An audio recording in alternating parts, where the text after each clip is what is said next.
وبركاته. اللهم صل على سيدنا محمد وعلى آل محمد كما صليت على إبراهيم وعلى آل إبراهيم. اللهم بارك على محمد وعلى آل محمد كما باركت على إبراهيم وعلى آل إبراهيم في العالمين إنك حميد مجيد. Donc, la première vidéo, on a parlé de la position de la femme. كانت المرأة عند في الإسلام وعند الرسول صلى الله عليه وسلم من أقرب الناس إليك أمك ثم من ثم أمك ثم من ثم أمك. Quelle est la personne la plus proche de toi? C'est ta mère et ta mère et ta mère. لماذا قال رسول الله صلى الله عليه وسلم أمك وأمك وأمك من بعد قال أبوك؟ قال أمك أولا لأن أمك حملتك حي في بطنها. ثانيا ثم أمك لأن أمك أرضعتك. ثالثا أمك لأن أمك عانت وشقت لتربيتك.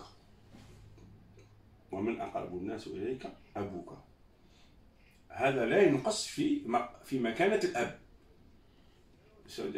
Ça va pas diminuer sur la position de l'ab. Tout le monde dit le paradis il est sous le pied de la maman. Mais vous savez, le papa, on l'oublie toujours, subhanallah. Vous savez que dans le paradis, il y a des portes. Vous savez que la porte qui se trouve au milieu, c'est justement la porte du papa. Allah aussi, il n'a pas oublié le papa. Allah, il est juste. Allah, il n'est pas injuste, il est juste. Avec toutes ces créatures, pas qu'avec le sexe féminin et masculin, même avec les animaux, avec les anges, avec Allah, il est juste, Allah. Il ne faut pas avoir des doutes. Il y a des gens qui disent bon, Allah est juste vis-à-vis de la femme.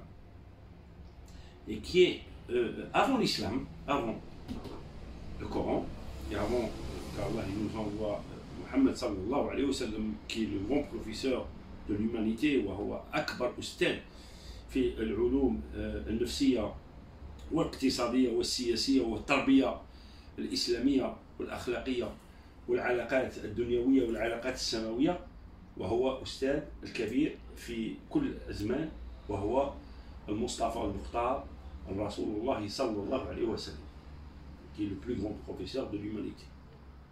Vous savez qu'avant l'islam, la femme elle était approchée sur plusieurs façons. المرأة كانت تنكح على صفات مختلفة. Bon, la femme elle était approchée avant l'islam.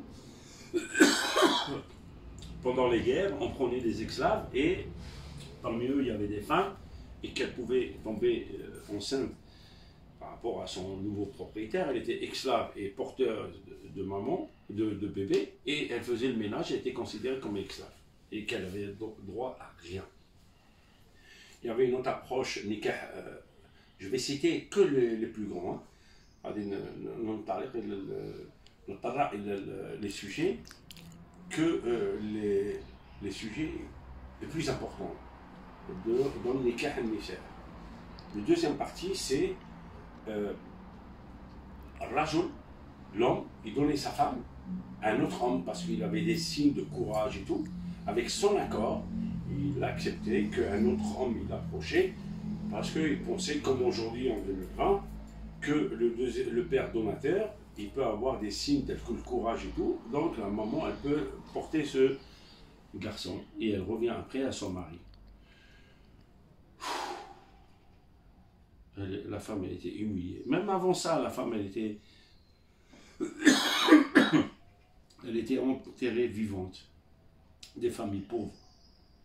ولا تقتلوا أولادكم خشية إملاق نحن نرزقكم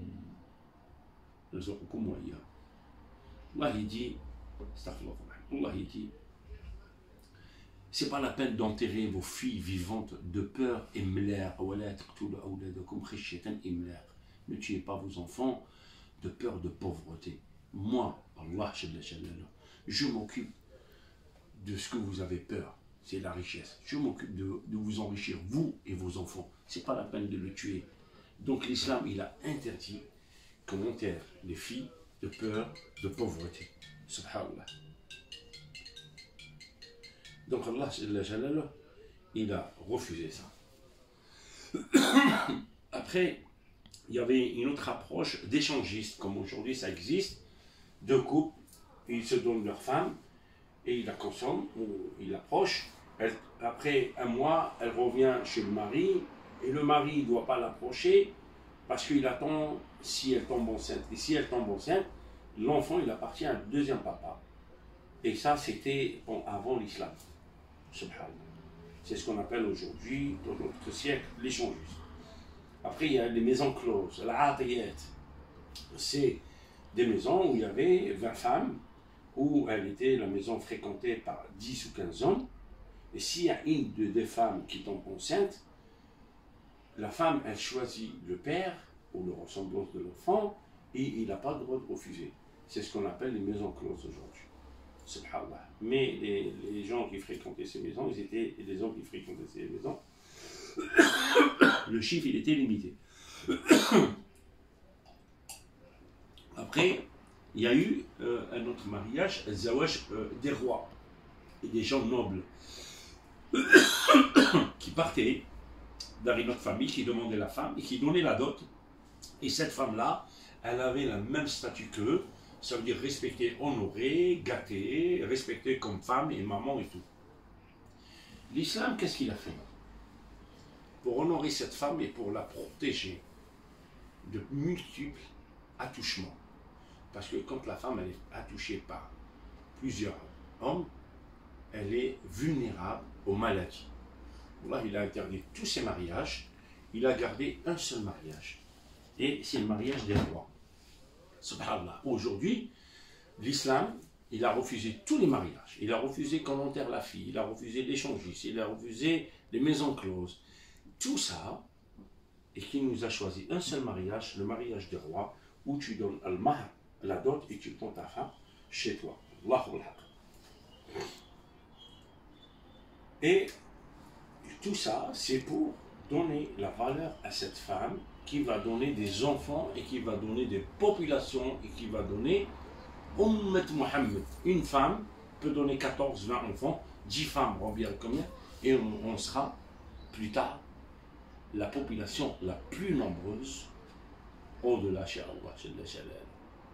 La femme, c'est elle qui crée et qui crée une population umma, une bonne umma. Ça veut dire, si la femme elle est bien et elle doit respecter l'islam et qu'elle réfléchit tout ce que l'islam il a fait pour elle, juste pour l'amener, pour sortir de bons musulmans qui sont croyants, qui font pas de mal et qui font... Arrête la vidéo.